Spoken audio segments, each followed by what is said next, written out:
오늘 본문 말씀 가지고 와서 보라라는 제목으로 말씀 나누기로 원합니다. 한번 제목 같이 읽어볼까요? 와서 보라. 시작. 와서 보라. 그래서 무엇을 와서 보라고 하셨는지 말씀을 통해서 살펴보도록 하겠습니다. 음식점이나 맛집이나 이런 데를 가보신 적이 있습니까? 음식점에서 음식을 먹었는데 너무 만족스럽고 너무 맛있었다면 다시 오겠다라는 생각을 하면서 가까운 사람들, 사랑하는 사람들에게 이 음식점을 소개하고 싶어 합니다. 그 음식점에 대해서 이해시키거나 설득하려는 것이 아니라 그냥 데리고 갑니다. 왜냐하면 너무 좋았기 때문입니다. 아주 아름다운 곳을 여행하였습니다. 너무 인상적이고 기억에 남았다면 가까운 사람들에게 소개를 하고 사랑하는 가족과 함께 재방문하고 싶어 합니다. 왜냐하면 너무 좋았기 때문입니다. 좋은 음식점이나 좋은 여행지, 좋은 어떤 것을 경험했다면 다른 사람에게 소개하고 싶은 마음이 듭니다. 왜냐하면 너무 좋았기 때문입니다. 예수님을 만났습니다. 예배를 통해 나를 사랑하시고 나 대신 돌아가신 그분을 경험했습니다. 그러면 가까운 사람에게, 사랑하는 가족에게 예수님을 소개합니다. 왜냐하면 너무 좋았기 때문입니다. 이처럼 예수님이 너무 좋았던, 너무 좋은 경험이 더 많이 생기길 바라며 이 좋은 경험을 믿는 사람들에게는 간증을 하고 믿지 아니하는 사람들에게는 전도로 쓰임받는 사회한교회 되시기를 주의 이름으로 축원합니다. 오늘 본문 말씀 35절, 36절 말씀을 보면 또 이튿날 요한이 자기 제자 중 두 사람과 함께 섰다가 예수께서 거니심을 보고 말하되 보라 하나님의 어린 양이로다. 오늘 본문에는 침례 요한이 등장합니다. 이 요한은 예수님께서 오실 길을 예비하는 자이고 예수님께서 주연이라면 요한은 조연의 역할을 합니다. 하지만 조연이라고 해서 별로 대단하지 않은 사람이 아닙니다. 침례 요한도 요즘 표현으로 따지자면 전국을 뒤흔들었던 스타 강사, 스타 부흥 강사급이었지만 자신을 가리켜서 예수님의 신발끈을 풀 자격조차 없다라면서 자신을 낮추는 겸손한 사람이었습니다. 하나님께는 한 사람 한 사람 모두가 소중한 존재입니다. 모두를 위해서 목숨 바쳐 사랑하셨습니다. 사랑하십니다. 그렇다고 해서 모두를 똑같이 사용하시는 것은 아닙니다. 하나님께서는 지난주에 살펴본 아브라함 한 사람을 택하셔서 믿음의 가문 이스라엘 민족을 만드셨고 그 전주에 살펴본 사마리아 여인 한 사람을 택하셔서 그 여인이 사는 사마리아 동네의 많은 영혼들을 구원하셨고 오늘 본문의 요한과 안드레를 택하셔서 위대한 예수님의 제자들을 부르고 계십니다. 혹시 말씀이 귀에 잘 들어오시나요? 제가 눈을 안 마주치시고 밑으로 보고 있으니까 제가 잘 전달이 됐는지 안 되는지 잘 모르겠습니다. 가급적이면 적으실 때만 밑에 보고 아니면 앞을 보시고 또 저를 좀 봐주시면 너무 좋을 것 같습니다. 이처럼 한 사람의 순종이 위대한 일을 낳았고 하나님께서는 한 사람의 순종을 통해 일하신다라는 것을 엿볼 수 있었습니다. 하나님의 위대한 일을 경험하기 위하여서 순종하는 저와 여러분 되시기를 주의 이름으로 축복합니다. 오늘 본문에는 보라라는 동사가 등장합니다. 무엇을 보라고 말씀하시는 건지 본문을 통해 살펴보도록 하겠습니다. 첫 번째로 우리가 보아야 하는 대상은 하나님의 어린 양입니다. 요한복음 1장 36절 말씀 한번 같이 읽겠습니다. 시작.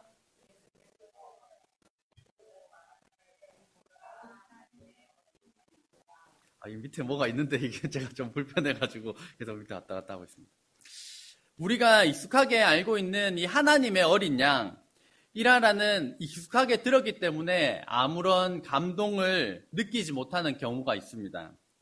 하지만 이 침례 요한이 지금 이 표현 하나님의 어린 양이라는 표현을 사용할 때의 배경을 간단히 살펴보면 하나님께서는 구약 성경을 통하여서 이 땅에 오실 메시아에 대하여서 지속적으로 계속해서 말씀하셨습니다.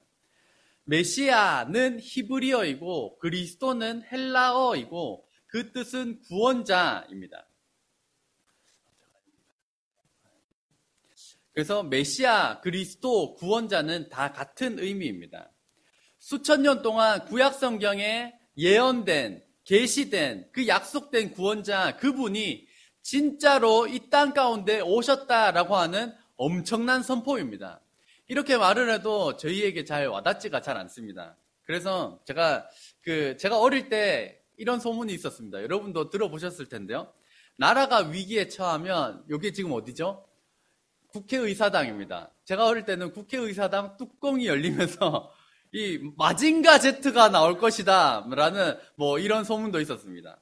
또 한편에서는 나라가 위기에 처하면 한강이 갈라지면서 로봇 태권브이가 나올 것이다. 막 이런 소문이 있었습니다.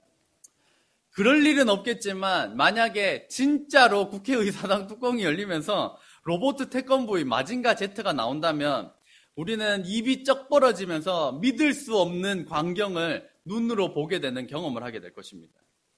마찬가지로 이 침례 요한의 이 선포에는 수십 년, 수백 년을 넘어서 대대로 내려오던 전설, 글로서도 전설로 내려오고 구두로서도 내려오던 그 메시아 수십 년, 수백 년 동안 기다리던 그 전설이 이루어지는 지점에 와 있다라는 것입니다. 그래도 이 사건이 마음에 와닿지 않을까봐 고심고심을 하다가 제 마음속에 통일이란 단어가 떠올랐습니다. 우리의 소원은 통일이라는 노래를 보면 우리의 소원은 통일, 꿈에도 소원은 통일. 이거 저도 찾고 들으니까 뭔가 가슴이 좀 뭉클해지고 하던데, 대한민국은 남한과 북한으로 나뉘어진 지 70년이 넘어가고 있습니다.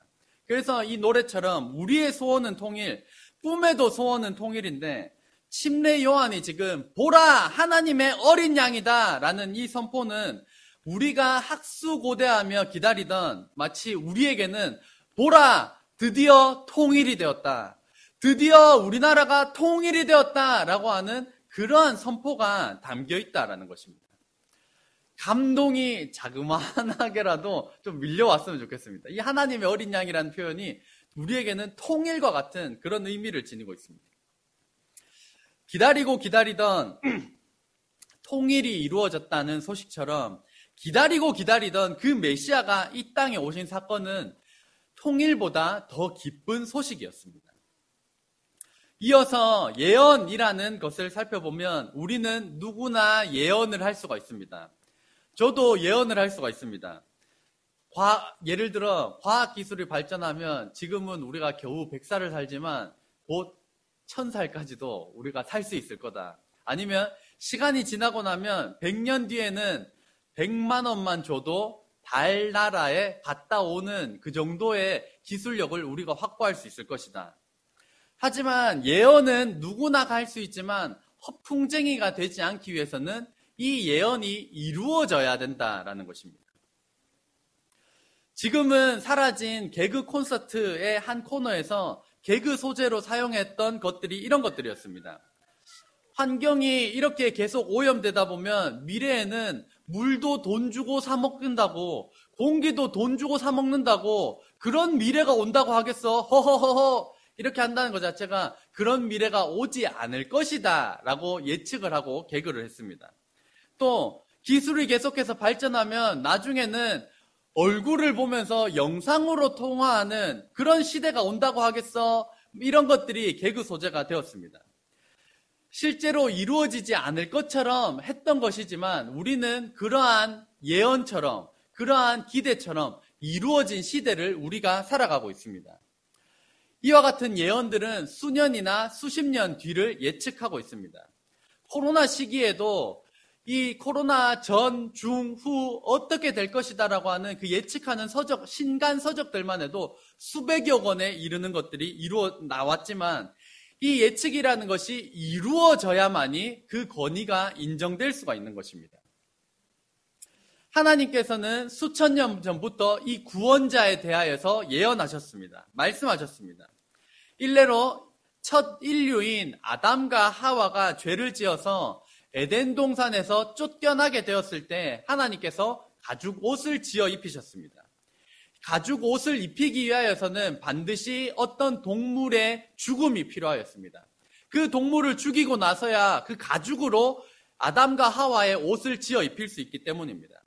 성경의 문맥상 아마도 양이 이 가죽 옷에 죽임을 당하는 동물이 되었을 것이라고 충분히 예측을 할 수가 있습니다. 하나님께서는 양가죽 옷을 입혀서 나가게 하심으로써 이미 첫 인류 때부터 예수 그리스도를 상징하는 이 어린 이 예수님을 미리 나타내시고 대신 죽으심을 보여주신 예표의 사건 중 하나가 이 아담과 하와의 가죽 옷입니다. 이 한 가지뿐만이 아니라 지난주에 살펴본 아브라함과 이삭의 사건, 그리고 유월절 양의 피 사건, 시편과 이사야를 통하여서 줄기차게 말씀하시고 예언하셨던 그 예수님이 수천 년, 수백 년 뒤에 정확하게 이 땅 가운데 오셨고 예언하셨던 대로 천국 복음을 증거하시고 치료하시고 고치시는 사역을 하셨습니다. 고린도전서 15장 3절 4절 말씀 같이 읽겠습니다. 시작. 내가 받은 것을 먼저 너희에게 전하였노니 이는 성경대로 그리스도께서 우리 죄를 위하여 죽으시고 장사 지낸 바 되셨다가 성경대로 사흘 만에 다시 살아나사. 아멘. 성경대로 십자가에 달려 죽으시고 성경대로 3일 만에 다시 살아나셨다고 증언하고 있습니다. 그분이 바로 하나님의 어린 양이시다라고 침례 요한이 증언하고 있습니다. 침례 요한이 보라라고 지칭한 대상인 이 하나님의 어린 양, 예수님을 바라보는 저와 여러분 되시기를 주의 이름으로 축원합니다.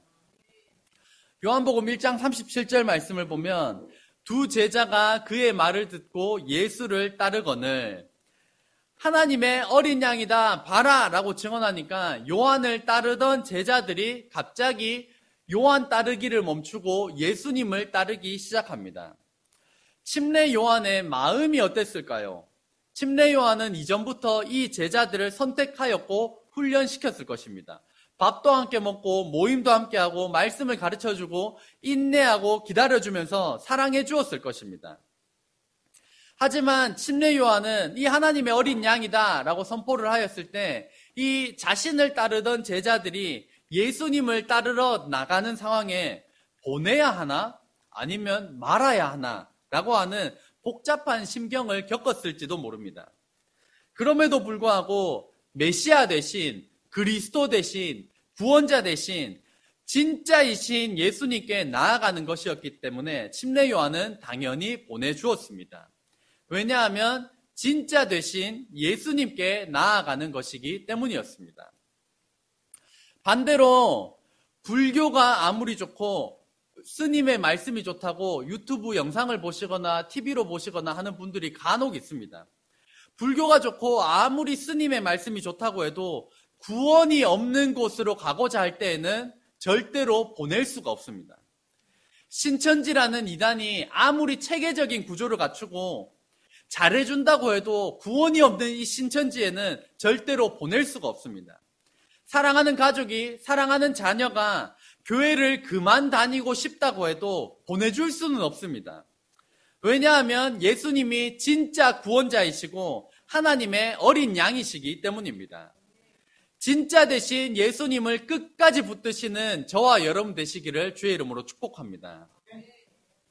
요한복음 1장 38절 말씀, 예수께서 돌이켜 그 따르는 것을 보시고 물어 이르시되 무엇을 구하느냐? 이르되 랍비여 어디 계시오니이까 하니 랍비는 번역하면 선생이라. 침례 요한을 따르던 제자들이 예수님을 따르는 것을 보시고 예수님께서 물으십니다. 무엇을 구하느냐? 이 질문은 곧 예수님을 믿는 목적이 무엇인지를 점검하시는 것입니다. 저와 여러분은 예수님을 믿을 때 무엇을 구하십니까? 무엇을 얻기를 원하시나요? 그러자 침례 요한의 제자들이 도리어 예수님께 질문을 합니다. 선생님, 어디 계십니까? 랍비라고 부르고 있습니다. 이들은 아직 예수님께서 구원자라고 하는 확신이 없었던 단계입니다. 그래서 호칭도 랍비 선생님으로 부르고 있습니다. 저와 여러분이 예수님을 랍비, 좋은 선생님 혹은 4대 성인 중에 한 명 정도로 여기는 우를 범하지 않기를 주의 이름으로 축복합니다. 예수님은 4대 성인 정도가 아니라 그냥 좋은 선생님 정도가 아니라 우리를 죄에서 건지실 수 있는 유일한 구원자로 영접하는 저와 여러분 되시기를 주의 이름으로 축복합니다. 이 제자들이 어디 계십니까? 라고는 이 질문은 예수님께서 주거하는 집과 재산을 보려고 하는 질문은 아니었습니다. 그것은 곧 가까이서 보고 직접 내 눈으로 보고 구원자가 맞는지 아닌지를 확신하고 싶다는 뜻이었습니다. 멀리서 보면 구원자인데 가까이서 보니까 사기꾼이다. 이러면 절대로 따라서는 안 될 일입니다. 현재의 진리가, 우리가 따르는 진리가 수십 년 뒤에 더 이상 진리가 안 된다라고 하는 것은 진리로서의 가치가 없는 것입니다. 옛날이나 지금이나 앞으로도 변함없으신 영원한 진리 대신 예수님을 바라보는 은혜가 있기를 간절히 소망합니다. 영국의 코미디언 찰리 채플린은 이런 말을 남겼습니다. 글자가 보이시나요? 인생은 멀리서 보면 희극이고 가까이서 보면 비극이다. 그래서 희는 기쁠 희자를 써서 기쁜 일이고 비는 슬플 비자를 써서 슬픈 일이다. 멀리서 보면 기쁜 것 같지만 가까이서 보면 슬픈 거다라는 이런 말을 하였습니다. 그래서 우리가 다른 사람들이 살아가는 환경을 멀리서 보면 다 행복해 보이는 것 같은데 실상을 속속들이 들여다보면 슬픈 일이 가득하다라는 그런 뜻도 있고, 또 다른 각도로는 사람이 다 괜찮은 것 같이 보여도 가까이서 보면, 가까이서 그 사람을 겪어보면 그렇지 않을 수도 있다라는 뜻으로 확장 해석을 할 수가 있습니다. 그런 의미에서 저는 목사이자 또 한 명의 그리스도인으로서 가까이에 있는 사람들, 특히 저희 가족들에게 인정받는 목사이자 그리스도인이 되기를 소망합니다. 사람들이 보는 데서는 젠틀하고 매너 있고 깨끗하고 믿음 좋은 척 하다가 실상을 알고 보니까 검은 돈을 갈취하고 음란하고 각종 중독에 빠져 있어서 가족들이 혀를 차는 그런 그리스도인이 되지 않기를 원합니다. 인간인 우리는 멀리서 보면 희극이지만 가까이서 보면 비극처럼 여겨지는 것처럼 멀리서는 믿음이 좋은 것 같아도 딱 같이 붙어서 살아보면 믿음의 수준이라는 것이 적나라하게 부끄럽게 드러나게 됩니다. 가까이서 보면 실체가 적나라하게 드러나는 것을 알면서도 예수님께서는 이렇게 말씀하십니다.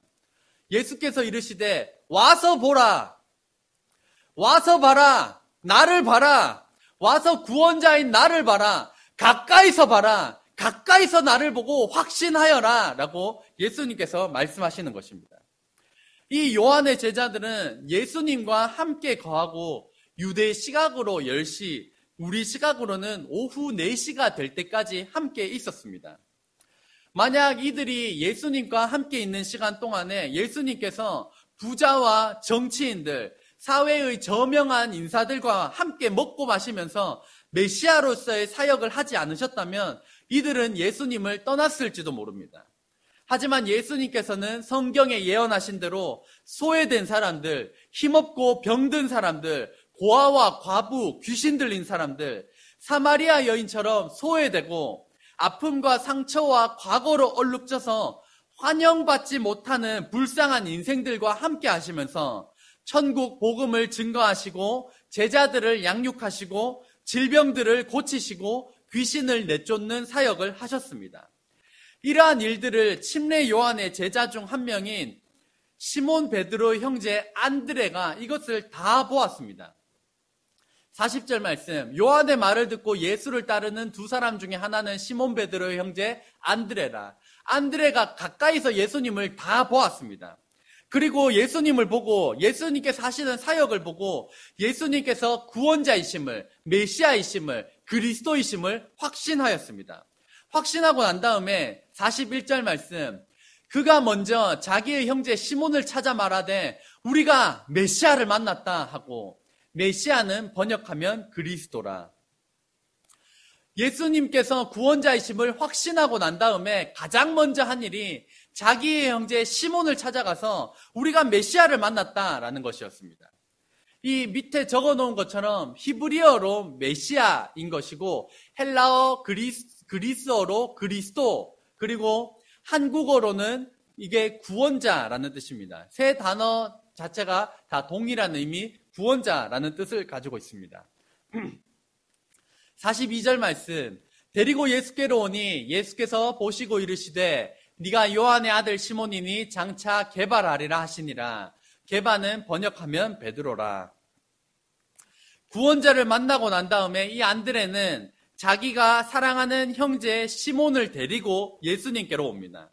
그러자 예수님께서는 이 시몬에게 게바라는 이름을 붙여주십니다. 게바는 곧 베드로, 반석, 큰 바위를 뜻합니다. 지난번에 저희가 살펴본 것처럼 예수님께서는 현재 고기잡이 일을 하고 있는 시몬을 현재의 모습 그대로 판단하지 않으시고 그 안에 숨겨진 잠재력, 반석이 되어서 초대교회의 기둥이 될 것을 미리 보고 계셨습니다. 마찬가지로 예수님께서는 저와 여러분의 현재 모습이 아니라 우리 안에 내재되어 있는 잠재 능력을 보시는 분인 줄로 믿습니다. 안드레는 예수님께서 구원자이심을 확신한 뒤에 사랑하는 가족인 시몬을 예수님께로 인도하였습니다. 예수님께서 구원자이심을 확신하고 난 다음에 가장 먼저 한 일이 사랑하는 가족 시몬을 예수님께로 인도한 일이었습니다. 설득한 것이 아니었습니다. 이해시킨 것이 아니었습니다. 좋은 음식점이 너무 좋았으니까 사랑하는 사람을 데려가는 것처럼 안드레도 하나님께서 약속하신 이 메시아, 구원자이신 예수님을 확인하고 난 다음에 너무 좋으니까 사랑하는 가족 시몬을 데려간 것입니다. 마찬가지로 우리도 사랑하는 사람을 데리고 와야 합니다. 다른 말로 이것은 전도입니다. 오늘 침례 요한도 하나님의 어린 양을 보라라고 말하였고 예수님께서도 와서 보라라고 말씀하셨습니다. 그렇다면 우리가 데리고 와서 보여줄 것은 무엇입니까? 가장 먼저 우리 교회가 예수님을 보여주는 교회가 되어야 되는 줄로 믿습니다. 따라해 보겠습니다. 예수님을 보여주는 교회가 됩시다. 가장 중요한 것은 예수님을 보여주는 교회입니다. 어떤 한 설문지에 주일학교 아이들에게도 교회를 왜 오냐라는 질문을 던졌을 때 어른들은 그렇게 예상을 했습니다. 먹을 것 때문에 온다. 프로그램 때문에 온다. 재밌게 해주니까 온다. 할 일 없으니까 온다. 하지만 모두의 추측을 엎고 가장 1순위는 예수님 때문에 온다라는 것이었습니다. 우리 교회에 찾아오는 손님들이나 초대되었을 때 우리가 올 때 그 모든 목적은 예수님을 나타내고 예수님을 보여주는 교회, 이것이 목적이 되어야 되는 줄로 믿습니다. 그래서 예배를 통하여서 이 예수님이 나타나고 예수님을 보여주는 그런 교회, 그런 예배가 될 수 있도록 기도하는 저와 여러분 되시기를 주의 이름으로 축복합니다. 또한 우리는 예수님을 나타내는 성도가 되어야 합니다. 내가 먼저 인사하는 것, 따뜻하게 사람을 대하는 것에서부터 나아가서 사랑하고 재정을 흘려보내는 것과 같은 선한 일들을 우리가 해 나아갈 때 말로만 들었던 하나님, 실체가 느껴지지 않는 하나님을 우리 예수님을 믿는 사람을 통하여서 하나님을 체험적으로 경험시켜주게 될 줄로 믿습니다. 우리가 재정적으로 사랑하는 것으로 행동으로 그 하나님의 사랑을 나타내므로 나아갈 때 그들은 이렇게 생각할 것입니다. 하나님은 말만 하시는 분 줄 알았다. 말만 많이 하시는 분인 줄 알았다. 하지만 알고 보니까 밥을 사주시는 분이시네. 위로를 해주시는 분이시네. 나와 함께 시간을 보내주시는 분이시네. 하나님은 참 좋은 분이시네. 이렇게 하나님을 가시적으로 드러내는데 순종하는 저와 여러분 되시기를 주의 이름으로 축복합니다. 그래서 소득의 1은 생명을 주시고 소득을 벌 수 있는 능력을 주신 하나님께 우리가 11조로 드리고 또 나머지 10분의 1은 교회 성도와 이웃에게 재정을 통하여서 하나님의 사랑을 나타내는 저와 여러분 되시기를 주의 이름으로 축복합니다. 하나님께서는 우리에게 왜 구원시키지 못했느냐라는 책임을 묻지 않으십니다. 왜냐하면 이 구원은 하나님의 주권, 하나님의 영역이기 때문입니다. 하지만 우리에게 책임을 물으신다면 왜 예수님께로 초청하지 않았느냐? 왜 교회로 그 사람들을 초청하지 않았느냐라는 책임은 물으실 것입니다. 우리의 책임은 내 말빨로 이 사람을 설득시키고 이해시켜서 예수님을 믿게 만드는 구원시키는 역할이 아니라 우리의 역할은 예수님께로 초청하는 것, 교회로 초청하는 것이 우리의 사명인 줄로 믿습니다. 그래서 우리가 구역 예배로 초청하시고 식사와 친교의 자리로 초청을 하시고 궁극적으로 교회로 초청하여서 예수님께 초청하여서 그 사명을 감당해 나아가는 저와 여러분 되시기를 주의 이름으로 축원합니다. 기도하겠습니다.